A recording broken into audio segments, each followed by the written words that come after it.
Alright,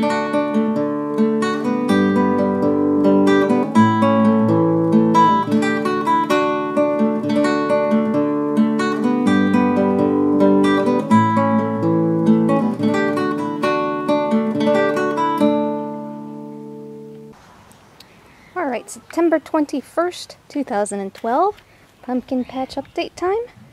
And I know this one seems close to the last one. I try to make these updates every Friday, and last week I got behind.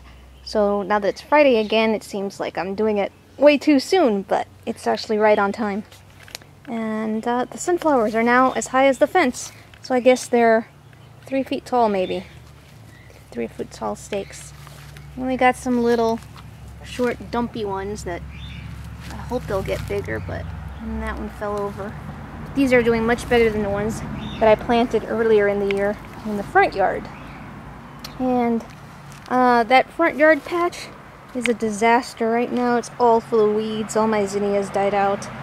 But I did get some butterflies that came by to visit. And I'm gonna clean it all out because that's gonna be my display, my outdoor display for Halloween here very soon. I'm very excited about Halloween, more so than last time because I have seen stuff in the stores now. I went to Walgreens yesterday and they had some really neat stuff out, and they actually had some stuff from last year that was on clearance. Like I got some animal cutouts of like spiders and bats for 48 cents. So that was pretty awesome. Compliments the ones that I have from last year. So that's good they still had those left over. And I definitely want to get more stuff. And today I went onto one of my favorite websites. I went to Party Cheap and I ordered some neat things. So hopefully I'll get that order in soon. And I'm going to be making a video, probably two, once I get everything straightened up around the house, of indoor decorations and then outdoor decorations. And my outdoor decorations I'm actually worried about because when I buy pumpkins to put out front in the yard, in the front door and front garden, I gotta really do something and fortify the fences to keep the chickens from jumping over them because they will eat them.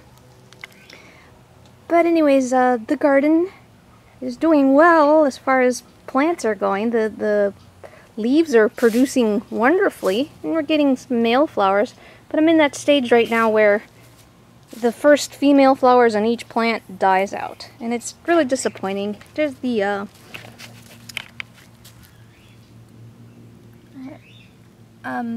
polar bear plant, and that was the flower that looked so big and it was so healthy, and now it's pretty much shriveled and gone.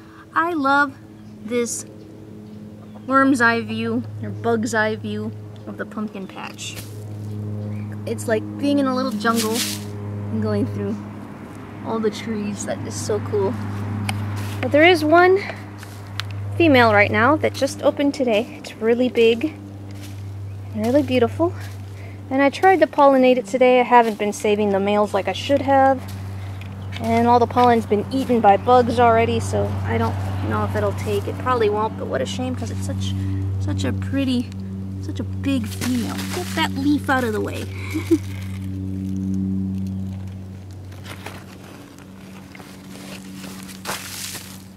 There she is. Pretty good size. Beautiful flower. It's the Connecticut field. I really want a Connecticut field. If I even get one, I'll be happy. And some of these leaves are getting yellow. Some kind of disease. Yellowing. Or they're just getting old. I don't know. But this isn't as bad as the powdery mildew.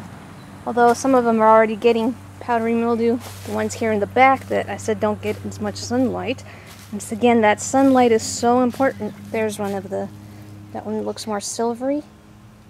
It's a diseased leaf. Should cut that off. Once they're infected, you can't get rid of it. You can cut the leaves and try to control it, but it's over. The plant's infected for good. Nothing helps. Can't spray with anything. It's just awful. But I'm glad that it hasn't been a problem until now. That So far the worst thing has been the bugs. And I just sprayed for leaf-footed bugs because there have been a lot of leaf-footed bugs in here. And this is the work of the melon worms. And all the females that were in here, this was the first plant to produce females, and I even pollinated them. One of them took, but it just decided to quit. Have all died out.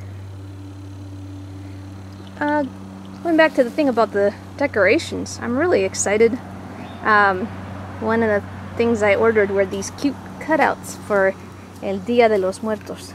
And that means the Day of the Dead in Spanish. It's a Mexican holiday.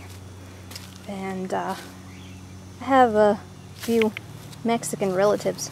I'm not Mexican, but I have a Spanish and Latin background. So I was born here in the United States, but my parents taught me to speak Spanish when I was a kid, first.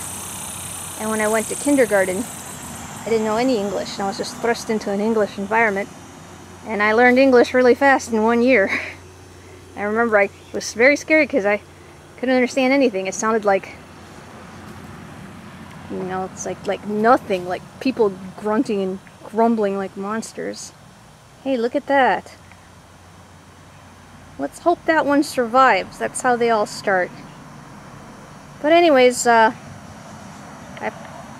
prefer English. My Spanish used to be really good because I used to translate back and forth. But of course, if you don't use it, you lose it. And as the United States, everyone speaks English, so I don't really use my Spanish. I don't remember too much of it. But I do remember some of the traditions and stuff, and we never celebrated Day of the Dead. Again, that was a Mexican holiday. But I think it's cool. It falls on November 2nd. And to me, you know, that's a wonderful excuse to extend Halloween for 2 more days. Well, Halloween's not over. It's Day of the Dead. We got 2 more days left to leave all our stuff up. So yeah, I'm gonna get some of the skeletons with the hats that are dancing, and what's neat about their holiday, that it's so different from ours. Ours is, you know, scary with monsters and ooh, they're all coming to get you and all that. But Day of the Dead over there, I've never been there and I wouldn't want to, but it's basically one big party. I'm an introvert. I don't want to be around lots of people, but it's one big party, so it's not like, ooh, scary monsters and skeletons are chasing me. It's like, skeletons are dancing and partying because it's great and it's a celebration, and death is not something to be feared. It's like a transition going into the next level or a new type of life. So over there, it's not about fear. It's one big happy party, which I think is really funny to see all the comical monsters. So I got some of those, and there was one I had to have it because it had a skeleton budgie in a cage. I'm like, that's it. I have to have that, you know. So I can't wait to get that. That'll be neat. And the gourds in the front are dying out. I accidentally harvested one the other day. I went to see the one that was on the ground, and the stem broke, so I accidentally picked it. I brought it inside. It's best for your hard-shelled gourds, like the Lagunaria species, it's best to not harvest them until the vine is completely dead. You can harvest them earlier, but you run the risk that they will go bad and squash up before they can turn into hard wood.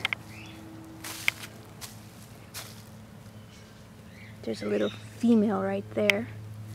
And I just